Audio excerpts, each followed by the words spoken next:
Nagaa waaqayyoo isiniif haa baay'atu uummata TikTok irra jirtan hundumti keessanuu jirtu an nagaa koodha. Obboleettiin koo kun gaafii yeroo duraa gaafii natti ta'edha kan isheen gaafatte. Gaafii kana gaafachuu keetti galatoomi. Asumaan yaada isaarraa si dubbachuu barbaada. Kuni gaafii kootiin naan jette obboleettiin kiyya akkamitti jarri afaan Oromoo fi Amaaraa adda baafachuu baranii naan jette. Kuni mudannoo ijoollee hiriyoota koo mudateedha. Biroo keessa aggan ture sanatti ijoolleen Itoophiyaawidha jechuudha. Hedduu ta'anii mana tokko keessa jiraatu. Isheen tokko Amaara Musliimaati. Isheen kaan immoo Ortodoksii Oromoodha. Sini galee miti. Kaza maal irratti wal lolu maascaa irratti wal lolu jechuudha. Maascaa jechuun kan uffata irratti suuqaan irratti wal lolu jechuudha ijoolleen keenya. Kaza anatu suuqaa anatu suuqaa ati egaa hojiin isaanii gargari. Madaamiin tokko hojii gargar godhi. Tokko yoo kan cidhaate uffata miicitu ta'e immoo tokko nyaata qopheessite akkas kichinii keessatti jechuudha. Isheen sun immoo uffata mataa ishee miicite maascaa irratti. Isheen sunis uffatuma miiciti. Garuu mana keessatti amma fakkeenya ilmaan fuudhanii gaafa ijoollee godhatanu hundi isaanii mataadhaan kan sarratanyaa qaban jiru jechuudha. Sini galamiti. Isheen sun ana tafaa maascaa irratti wal lolanii amma wal hudhanii wal dabadabanii amma wal dhiiksanitti qaqqabanii jechuudha. Gaafa immoo madaamiin ishee tokko irra jaalattu ishee tokko xiqqoo ishee jechuudha. Haala namni hunduu amala tokko miti. Gaafa ishee tokko xiqqoo ishee jaalatte isheen maaf narra jaalatamte kan jedhutu jira. Waan akkasii keessa keenya jira jechuudha. Sanarraan kan kaasee isheen akkasii isheen Oromoon akkana Amaarri akkana warri Oromoo maal jedhan isheen Amaarri biyyattis akkana diina keenya akkana jedhaniit gaafa Arabatti haasa'anii. Isheen Amaaraas immoo Oromoodhaan jara Arabaatiin immoo Oromoon akkana jedhaniit Arabatti haasa'anii jechuudha. Sini galamti. Kaza ishee mucattiin isheen suni qaaman hojjetameefii jira. Isheen Oromoon duraan achi keessa turte. Isheen sun immoo haaraa dhuftee garuu jarri ishee baay'ee jaalatanii qaaman hin hojjetamneef. Dirqama isaan ishee sanaan bifachuuf qaama hojjetaniif.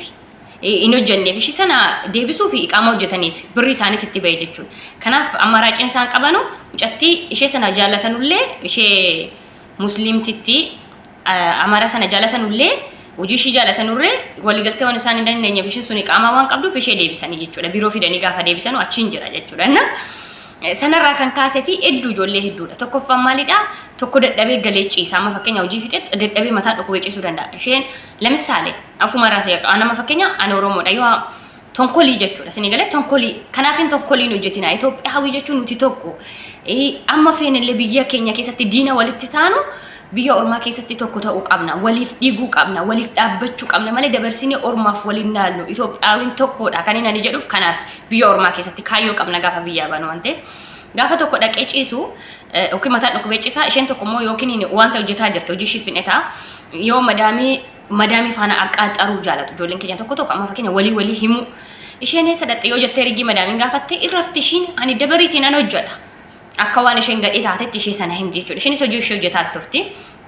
Inni kan biraan immoo amala misaalee madaamiin nuti wal gargaaruu feena taanaani waliif yaadna taanaani jaalala barbaanna taanaan waan barbaanne walii dhoskine jiraachuu hin dandeenya mana tokko keessa. Lamisaalee nama bariin ka'a yoon barii ka'e isheen tokko rafaa jiraattee sadaqxee onaan jette matsadaajaa jirtiin jedhaan. Takka tureen tumaan ishee faana akka haasa'uu dhaqeen isheedhaan madaamiin si gaafachaa jirti isheen tibeetii jirtiin jedheen dhiqadhuu ka'ii jedheetiin akka isheen dhuftu godha jechuudha. Amma mana kan keessa sadii. Sababa kanaati jechuudha kan isaan tokkoffaa amantii irratti kan isaan wal lolanu tokko gaafa kadhatu isheen sun sagalee kadhannaa kee dhaga'uun barbaadu jetti. Isheen sun sagalee kadhannaa kee dhaga'uun barbaadu waliin jedhu jechuudha. Kadhannaa irratti tokko kan isaan wal lolanu. Kanaaf hin jedhu madaamiin hiyyaafachuu jalqabde inni tokkoffaan isheen Amaara jetti isheen Oromoo jetti. Ani immoo mana koo keessa Oromoo jira waan ta'eef Oromoo kan taate naa kennaa jettee biroo gaafachuu jalqabde madaamiin jechuudha. Kan mana koo keessa kan jiru Ortodoksiidha waan taateef Ortodoksii naa kennaa jechuu jalqabde jechuudha. Madaamiin gaafa dhufte biroo gaafachuu jalqabde jechuudha. Oromoon meerre Oromoo naa fida Amaarri meerre Amaara. Yoo Amaarri mana ishee jiraate Amaara fudhatti. Yoo Oromoon mana ishee jiraate immoo Oromoo fudhatti jechuudha. Sini galee Madam kana hundumaa kan fide eenyu nuyi mataa keenya Itoophiyaawii jechuudha. Sini galee amma lamisaalee nuti amma fakkeenya wal loluu dandeenya. Anama fakkeenya wanta oon balleessan natti ka'uu danda'u yoo sa wanta balleessan dogoggoran namni dogoggorre hin jiru. Haati filmoonuu iyyuu walitti mufatu miti. Gooziyeen wal gufatti jedha Oromoon gullichaan iyyuu wal bira teessu siniin wal bukkeedha wal gaccaati. Unkaan nama miti. Waa biraati inni wal loluuf hin jiru. Lafarratti wal lollu walirratti wal lollu garuu dhimma hojiirratti xiqqoo namni hojii hojjetu walitti bu'uu danda'a.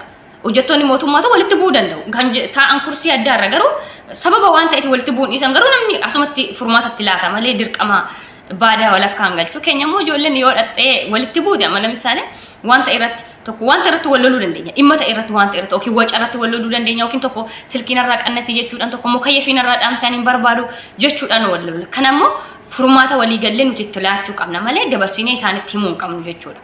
Asini galamete amma tokko yoo wal lole kaatee dhaqeetti madaamitti hima jechuudha. Rakkoo jiru hundayyuu wal loluu isaanii waliin ooduu isaanii maal isaanii dhaqeetti hima. Asini galee yeroo sana madaamiin dhuftee xaalqaa galti jechuudha. Asini galamete yeroo sana madaamiin dhuftee xaalqaa galti. Guyyaa tokko maal isinitti fakkaate manuma kana keessatti ijoolleen Itoophiyaawii lama wal lolanii kaza madaamiin kan kiyya akkasitti natti himte ijoolleen Itoophiyaawii jechuun obbolaadha. Obbolaan akkamitti wal lolu maalidhaaf jedhanii gaafa isaan akkasitti natti dubbatan ana masin isini wante eenyu jedhullee narbu minamna jettee jechuudha madaamiin kan kiyya. Nuyi yoo wal loluu dandeenya walitti mufachuu dandeenya obbolaadhaas walitti mufachuu dandeenya. Ani intalandoo tokko faana ture. Yoo wal mufanne immoo maal barbaachise sitti himu namni hojiirratti wal mufataa deemsee walitti dubbatan jedheen. Amma sababa sanaa sodaattee gaafa fidduyyuu amma siraateenya tokko haaraa fiddee jirti jechuudha. Kan ilma isheeti fidatteetti maal naan jette amantiin keessan isa kamidha? Akka kilaasii tokko keessatti amantiidhaan illee walitti hin buun amantii kiyya gaafatte afaan kiyya gaafatte mucaa Oromoo nuu fidde amantii keenya tokko fidde maaliif namni inni tokko faarfannaa pheenxeen banadha jedha inni tokko faarfannaa ortodoksiin banadha inni tokko faarfannaa musliimaan banadha yaa hunduu filaagotiin kan mataa isaatiiti garuu mana san keessatti immoo warra rabbashuu wal jeequta garuu nuti walii galtee osoo qabaanne hunduu mataa isaatiin injiraanna jaalalli injiraate eerfoonii qaba hunduu waan ta'eef sa'aatii sagalee waaqayyoo dhaggeeffachuu barbaade sanatti hunduu mataa isaatiin eerfooniidhaan fayyadamee jaalalaan wal faana jiraachuun hin danda'ama nuti walii galtee qabna taanaan garuu walii galtee hin qabnu taanaan ortodoksii ta'etu wal faana jiraachuu hin danda'u musliima ta'etu wal faana jiraachuu hin danda'u amaara ta'etu wal faana jiraachuu hin danda'u oromoo ta'etu wal faana jiraachuu hin danda'u inni kan bira maani jaalalli jiraachuudha walii galteen jiraachuudha nuti kan barbaachisu maani walii galteedha yeroo sana araba fidanii walakkaa galchuu arabni yoo dhufte simmaaliif Itoophiyaawwiin tokko akkamitti wal loltu ishiin Itoophiyaawwiidha malee ishiin Oromoo miti ishiin Itoophiyaawwiidha malee ishiin Amaara miti akkasitti amma jarri beera sabii keenya adda adda baafatanii qoonqoodhaan illee nu qoqqoodanutti baasnee of xiqqeessinee harabni illee hagama kana nu tuffattee akkasigaa isaan kun Oromoon Amaaraan jaalatu Amaara Oromoon jaalatutti qaqqabne jechuudha. Kuni eenyu kan godhe jechuudha nuyi mataa keenyaadha jechuudha. Isin galee nuyi mataa keenyaadha kan of xiqqeessi jara miti jechuudha. Jara fuulduratti of xiqqeessine wal qoqqoonnee gandaaf gareedhaan ammayyuu nama fakkeenya Oromoodha ammatoo Amaara tokko jiraata qixuma dubbadhaaf isin galamte nama fakkeenya mucaa Amaartitee tokko mana hin taane wayii jirti ishee inuma gargaaraan jira maaliif ani namummaa Itoophiyaadha malee ani kan na dhibu ani dhimma isa afaaniin lafarratti namni wal qoodu sana miti isin galee nuyi ilmaan addaame fi ilmaan hewaani jalqabarraa kaasni kan beekuu qabu afaan kun immoo akkuma waaqayyo fidettoo ta'e yeroo isaan waaqa keenya barbaanna jedhanii deeman sanatti waaqayyo afaan isaanii gargar godhe afaan namoota akka gargar ta'u ta'e malee hundi keenya maddi keenya jalqaba addaame fi hewaan irraa kun immoo afaan waliigalaati malee namummaan keenya tokkodha ani dhimma namummaa sanatti dhagaameen yeroo baay'ee nama jaalladha nama walii galtee godhadha kanarraa kan kaasedha Oromoo fi Amaara jarri adda baafachuu kan jalqabani inni kan biraan immoo sababa amantiitiin hunduu walitti bu'uu malee dinnaan hunduu amantii isaa tokko ta'e jaalala wal faana akka jiraatu waan barbaadaniif kana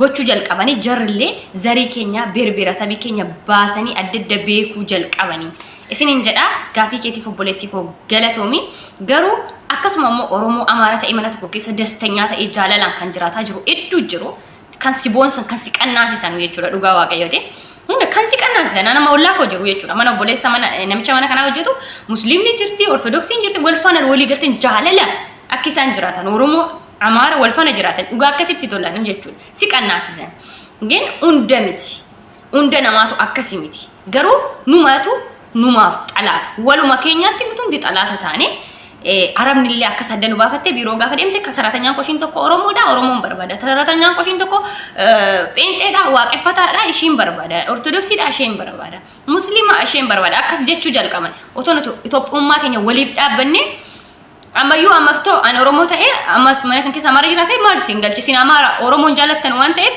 dhimma Amaara dubbachuu hin dandeessu jechuu danda'u Amaarri immoo dhimma Oromoo dubbachuu hin dandeessu jechuudha maaliif isin waliin jaalattan isin hin jedhu kana nuyiidha jechuudha kan gabanaa keenya baasee araballeen beeksise jechuudha ጊዜ tokko dhugaa rabbiiti jecha doktor keenya Abiy Ahmad baay'ee garaana nyaata jechuudha baay'ee garaana nyaata waluma keenya baqa wanti nuti qabnu silaa jiraachuuf walii galtee